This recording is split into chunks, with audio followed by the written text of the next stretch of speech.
Welcome to the Surviving Society collaborative and ongoing series with Sage Publishing's Social Science for Social Justice book series.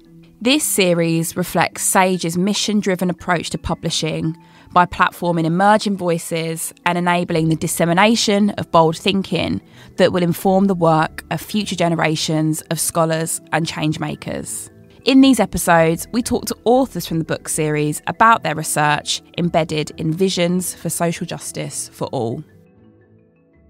Hello everyone, we are really excited today to be in the studio with Delayna Spencer, who is the Senior Commissioning Editor at Sage Publishing and is also the founder of the Social Science for Social Justice book series that we are going to be covering over the foreseeable on Surviving Society. It's so great to have you in the studio, Delayna. Oh, thank you so much. Thanks for having me. It's great to be here. So, Delayna, just to give the listeners an introduction, how would you describe the Social Science of Social Justice book series? I would describe it as a series of books that is meant to bring a shared sense of social justice for all.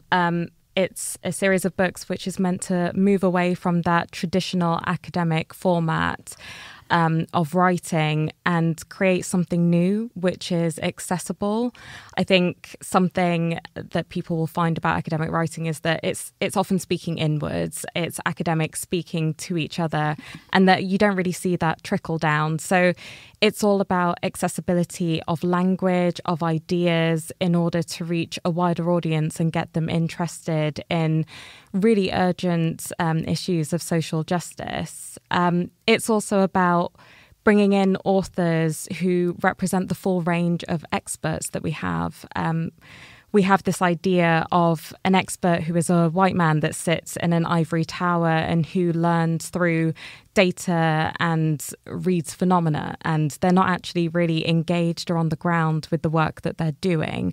So it's really important for me to find authors who are working on the ground, who are engaged, and who are working within and alongside communities. So they might not always be academics who are within a university. They might be working for a charity organisation. They might be part of a social activist group. It's about really showing the breadth of what and who an expert is. Delayna, you're so clear. Not that I didn't think you would be, but because we're often on this show talking to academics who I kind of have to tease out of them quite intensely, like what it is they're actually studying or how it relates to the wider world. And like that kind of explanation makes my job a lot easier, but also really tells the listeners about what organisations like Sage are trying to do when it comes to moving academic scholarship outside of the university space. Yeah, I think something that's a bit different about Sage is that part of my job is commissioning textbooks for students. So all of the commissioning editors within the books department are trying to find people who can speak to students, who can write accessible text. So we're not often focusing on these really kind of high-level academic texts. We're focusing on something which is understandable, where there's not a lot of assumed knowledge, where key terms are being introduced to students. And I think that actually feeds into the series quite well and what we kind of want for the general audience that we want to bring in with the series. So I think coming from that, maybe that more textbook perspective is actually really helpful when it comes to speaking to accessibility. That's brilliant. So, I mean, you've touched on this already, but what does it mean in practice for the series to support emerging voices in social justice scholarship? I think a lot of, as we know, people of colour have been hugely marginalised and excluded within an academic space. Their works, and education more broadly. And education more broadly. They found themselves overwritten, erased, or made hypervisible through negative stereotypes. And the series moves away from that. It's about allowing, or not allowing people, because I don't want to say that Sage is allowing people to do something, but it's about ensuring people have their voices and can maintain their voices through their writing. So something that you're told not to do within academic writing is write from personal experience and write from the I, which is funny because when it comes to things like autoethnography, if you're a white person, you can go into another community and speak about your experiences. So this kind of not speaking from an I seems really focused on not allowing, I think, people of colour to speak to their own situations, and others from minoritized groups as well. So something that I've said to do in the series is to speak from the I, because the I is political, the I is academic, the I is part of research. You can't remove it. And I think speaking from personal experience is just so incredibly important, and especially when speaking about the impact certain things can have on you as a person. So, for example, if we're talking about Tarek Younus's book, which is talking about Islamophobia within psychology, how can you not speak from your own experiences of that?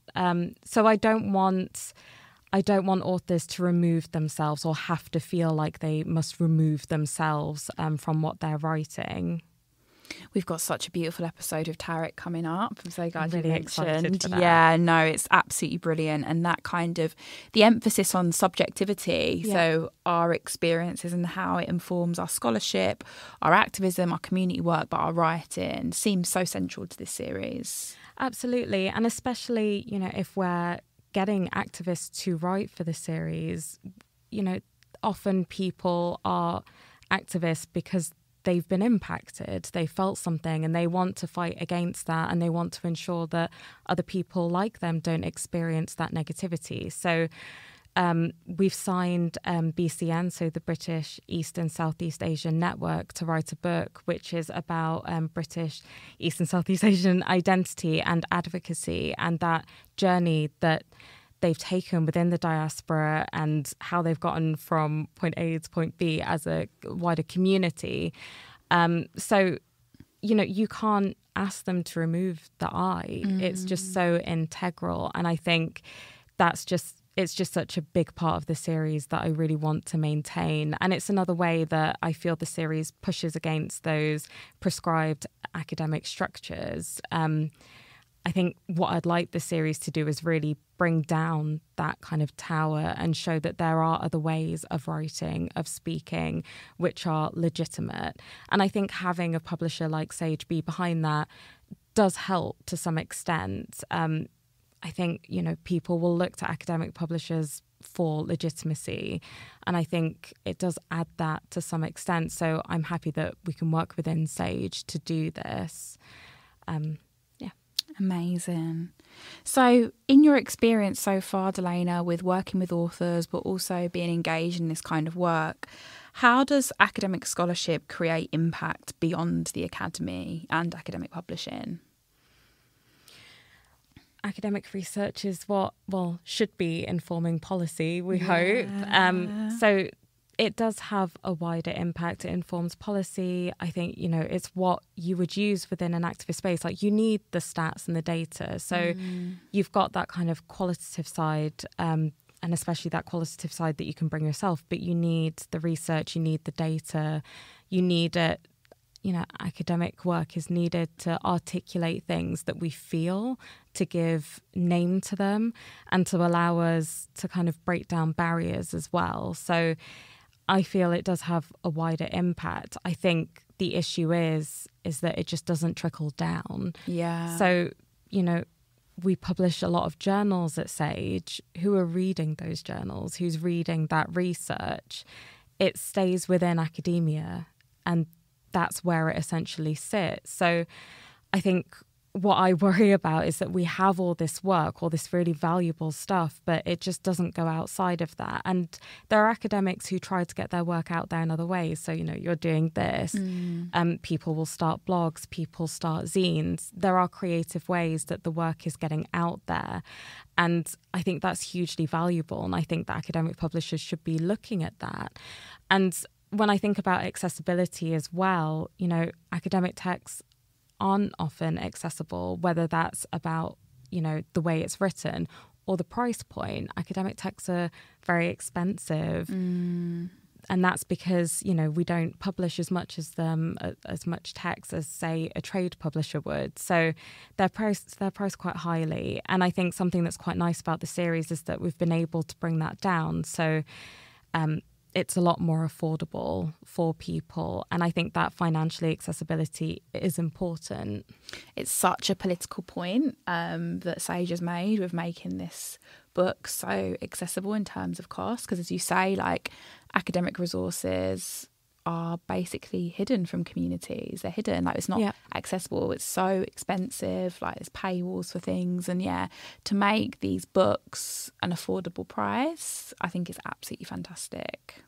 Yeah, I mean, I would love it if they could be free.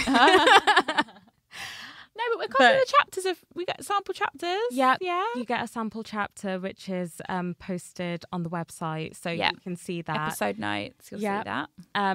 But I mean, I wish they were free, but there is also, you know, working on the publisher side, I know that there is so much that goes into a book as well. You know, there is the labour of colleagues internally and, you know, who are working to make these beautiful and making sure that the authors are looked after and supported and the work is the best that it could be. So, there's a lot that goes into them. Definitely.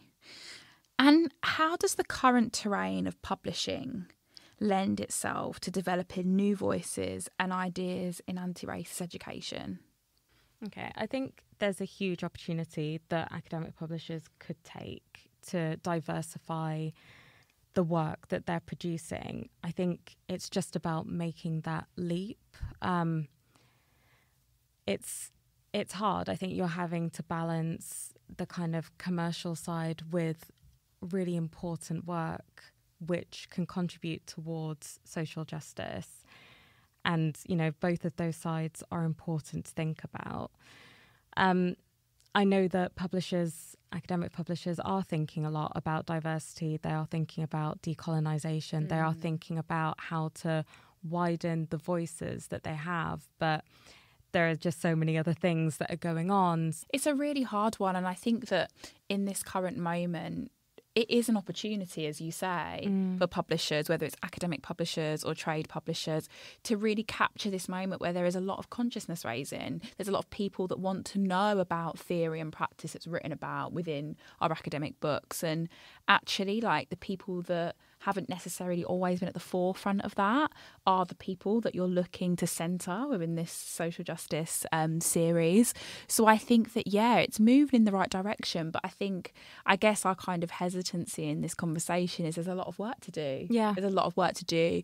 A lot of people like ourselves have not been given the space to be at the forefront of leading knowledge. But I'm very optimistic that is changing, and you are seeing organisations like Sage and like other publishers really moving into that direction of like centering the people who are quote unquote understudy and having those voices the ones that are the authority.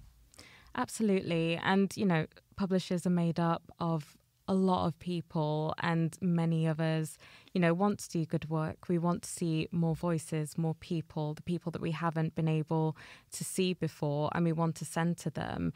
And there's also, you know, there are people who are coming up in publishing who are from minoritised backgrounds, who haven't seen themselves reflected and who want to. I think something that I found going up within academia and then moving over to academic publishing is that I just wasn't seeing myself, and where I was, it was hugely negative. And I didn't want to perpetuate that harm. I think a lot of people, especially within an academic space, have been reading things which can harm them. They've been reading stereotypes, they've been reading assumptions, they've been reading bias. And that's something that I think we as publishers have a social responsibility to do what we can to move away from. And if it's not, you know, I think one of the ways we can do that is finding the right people to speak on particular subject matters. But we can also help to educate our authors as well. So, and kind of, I guess, lead them to the water. So when I'm speaking to many of my authors, I'm already having conversations about diversity, equity and inclusion. I'm asking them to change certain things to make sure that there is good representation for the people reading their books. I'm trying to tell them that their audience is so diverse and so wide, and they want to bring, if we're talking about textbooks, bring students with them, not exclude them. So I think we do, as publishers, have a social responsibility to change the way that we've worked. But there's a lot of work to be done there. There are a lot of things that we have to do internally as organisations in order to make the work that we're kind of putting out there more reflective of the society that we're in. Thank you so much, Delayna. Meredith, what does it mean in practice for this series to support emerging voices in social justice scholarship? I think it means first leveraging the name of SAGE and its recognition, and using power in that regard to amplify voices that otherwise may have a more difficult time being able to put the work out into academia and beyond, and go beyond those borders. And that's really important because academia is so insular and so used to its own conventions that it's difficult for people who either don't come from these spaces or want to speak to people outside of these spaces or do work with people outside of these spaces. It's difficult for us to really be able to move through the world with the same kind of support that is necessary for those ideas to be disseminated the way that they should be. And so I take that very seriously as a responsibility as one of the editors with this series, because it means using our time, using our expertise, using the connections that we have in the industry and in academia and just throughout the world to make sure that those voices get heard. Otherwise, there are lots of great ideas. There's lots of innovative thinking that doesn't get disseminated the way that it should. And it's another way that those voices get silenced. So we're working to really open up the channels for that scholarship to flow. I really like what you said there, Meredith, in terms of like a recognition of the power of an academic publisher like Sage, but kind of leveraging that as a way to kind of mitigate like power imbalances within or play their part, power imbalances within academic scholarship. So I love that you kind of made that connection there, because like we all know that academic publishing in general has a long history of marginalizing voices, and it does take that kind of intentional move from institutions and organizations with power to truly redress some of these things that we're thinking about today. How does academic scholarship create impact beyond the academy? Well, around the world, people look to the academy to find experts. It is something that we've all been trained to do. The people who are supposed to be experts are the ones who have spent time studying and not necessarily living it. We don't give lived experience the same kind of valor or the same sort of attention that we often give to academics. That creates this power imbalance where we are looking to one source to tell us what is true, what is right, what ideas are worth thinking about, and what have you. Academic scholarship, when it is cited in news media, when it is used by groups that are lobbying, when it is used by people who are trying to make sense of the world around them, has this influence in that people rely on the information that they get from the scholarship to make decisions, to argue their points, and to persuade others. And so we see these influences in everything from news media coverage, really even to the arguments and the conversations we have with our loved ones. There are definitely things that we go to and say, you do this, and here's the explanation for it. I read it in this book. And I think every time we think about something that we have read or we've heard quoted, we can begin to trace what seems to be, but is not really, the invisible influence that the academy has. Thank you so much. That's such an amazing answer, Meredith. And just sort of as a side side note to that, like, where do you see the role of the intellectual and the academic in this moment? Like you mentioned, kind of within our personal and professional lives, but it so often feels like we're often kind of questioned around a combination of authenticity and rigor, particularly when it comes to social justice scholarship. Well, anti-intellectualism is nothing new, and in many cases, it's a precursor to fascism. When in history we look back and we see where the attacks began, they don't just begin with people who are on the margins. They also begin with those folks who have the privilege of being able to study and to research and to present findings in a way that offers honestly, data and information and perspective that is difficult to refute.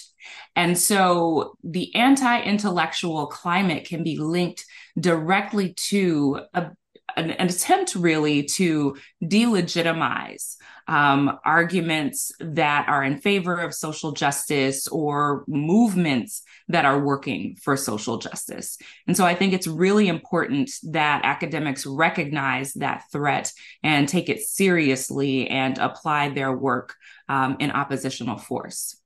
And Meredith, how does the current terrain of publishing lend itself to developing new voices and ideas in anti-racist education? Well, I think more than before, we have the opportunity to look at the current range of voices that are available via social media, via digital media, and to amplify those voices in ways that our social justice for mothers, for fathers, for folks could only really dream of. You know, the conversations that they had in kitchen salons and with one another in these intimate moments, we are seeing play out on digital and social media channels in public spaces in very, very accessible ways.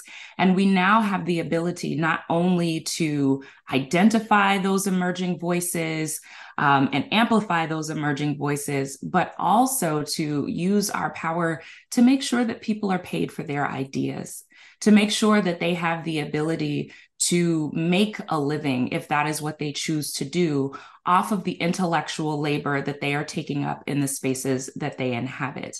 It is a thrilling time and one that we are challenged not to replicate the past where we've exploited intellectual creativity and capital just because we can see it and it's easily accessible.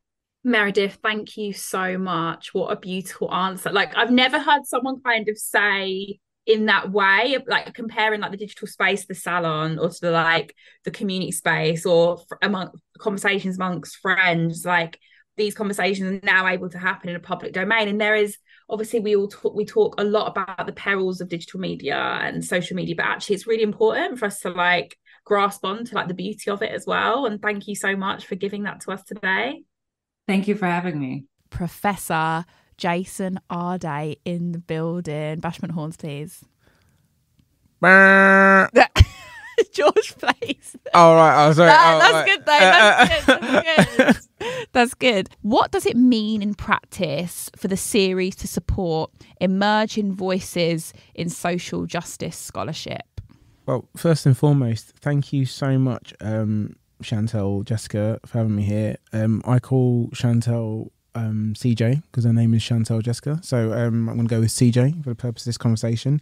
What does it mean for scholarship? It's huge, Chantel. I think one of the things that's kind of really prevalent is that there's a kind of growing collective in terms of young Black academics and ethnic minority scholars who have been underrepresented, often misunderstood in terms of publishing. Generally speaking, there's been a hyper surveillance and really a policing of thought around what they think, what they want to write about, how they convey lived experience through very restrictive, normative binaries that often are situated in whiteness, if we're being honest, and we're going to have a grown-up conversation about this.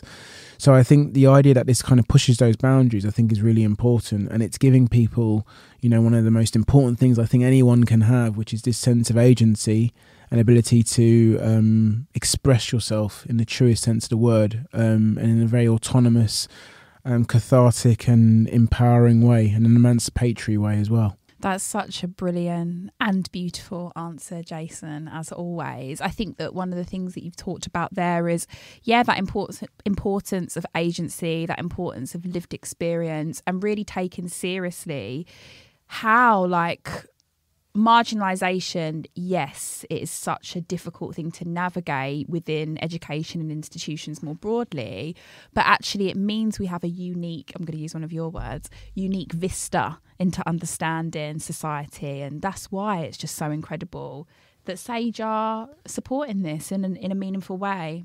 Yeah, Sage are supporting it in a meaningful way. And I've often said this, and I mean it when I say it. I've been very fortunate to have met the most remarkable black women in my just over a decade in academia. CJ, I'll often say you're probably the best person I've met in academia. But someone that's a very close second to that, is Delayna Spencer. And I often credit her single-handedly with ensuring that this doesn't become another generation of lost academics in terms of black and ethnic minority people not getting the opportunity to tell their stories.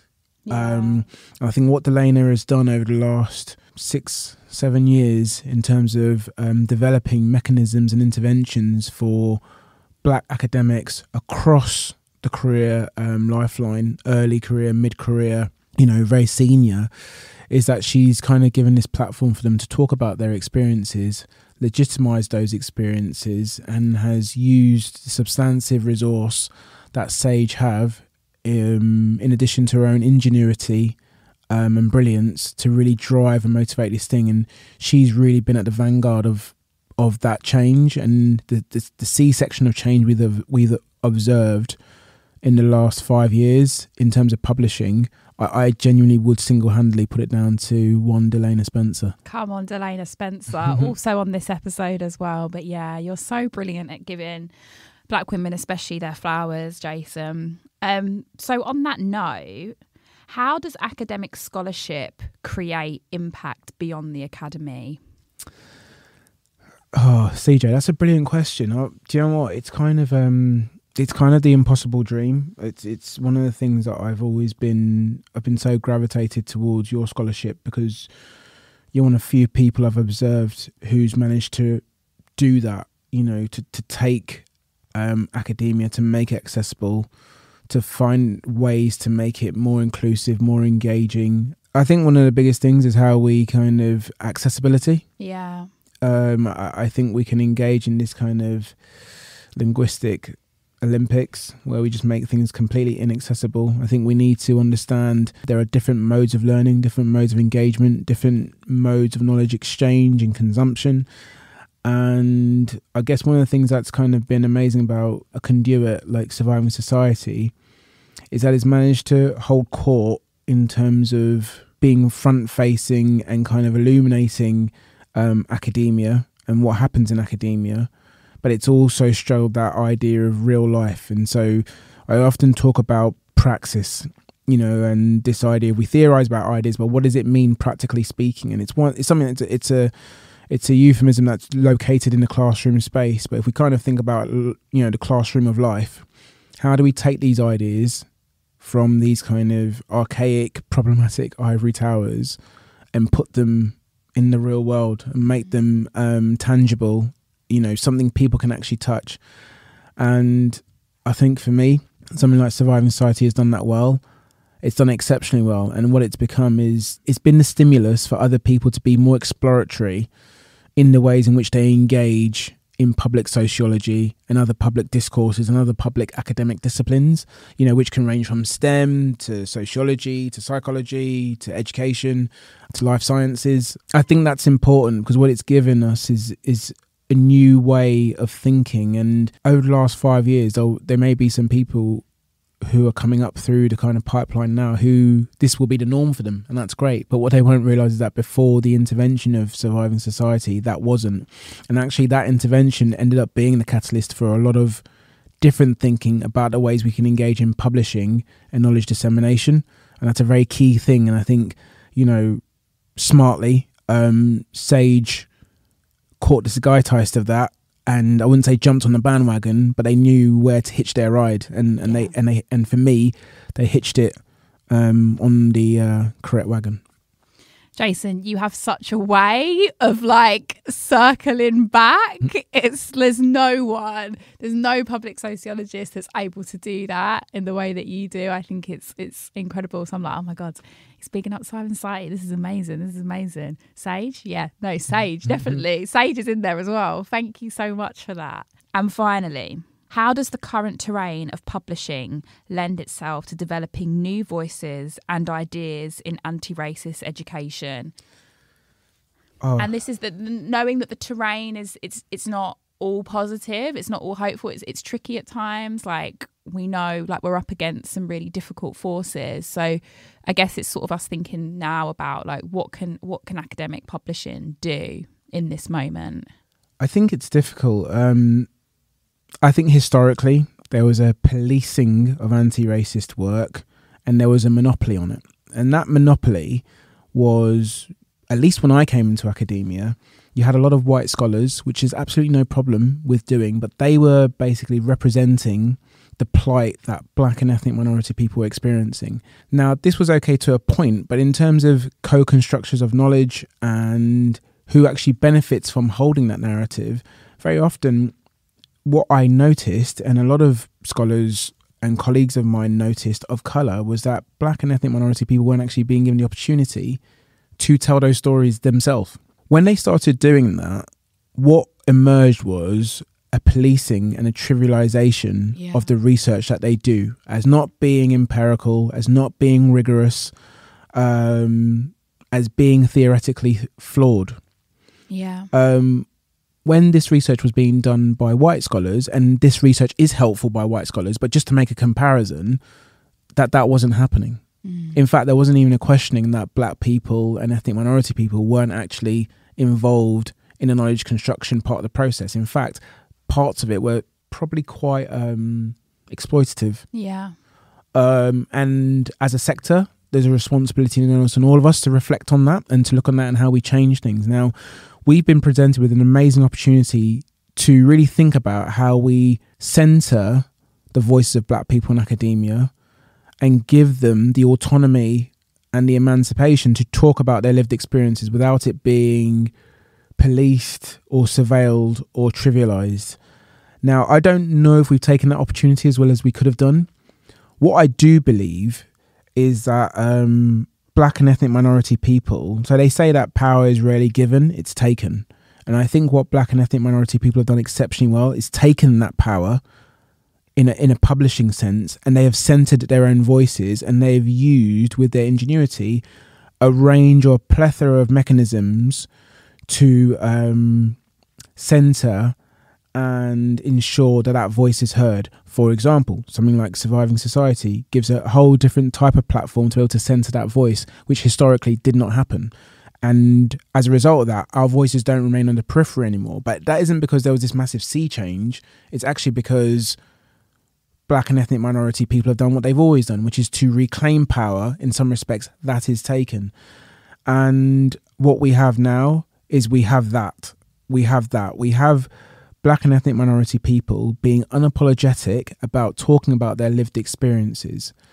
I still believe there is a membership, and within this membership, there is a subscription to who is allowed to talk about their experiences. And I still believe that black women are not given the same autonomy to talk about their experiences, and the same space isn't created to center those narratives and to deal with some of the challenging problems that we as a society inflict upon black women and women of color more generally, but very, very specifically black women, because there is a normalization of victimizing black women that is problematic.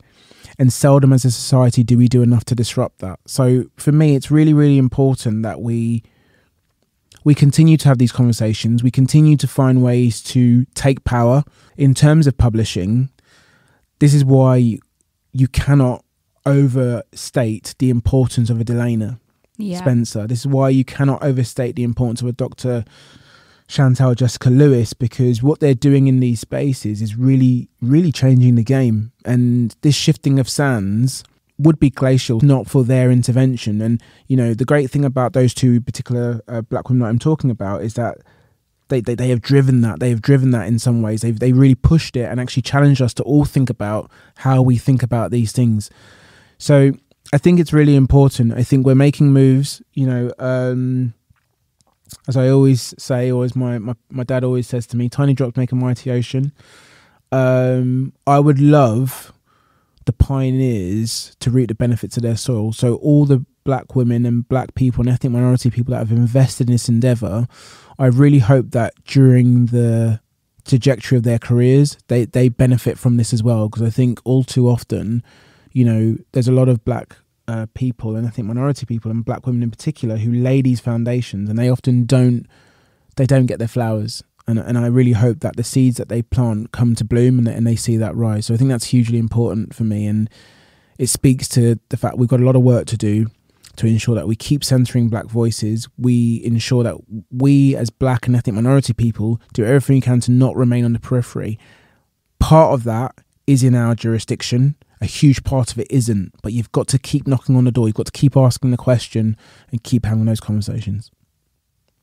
Professor Jason Arday, what an incredible answer. Thank you so much. Oh, CJ, honestly, it's a privilege to be here. Thank you.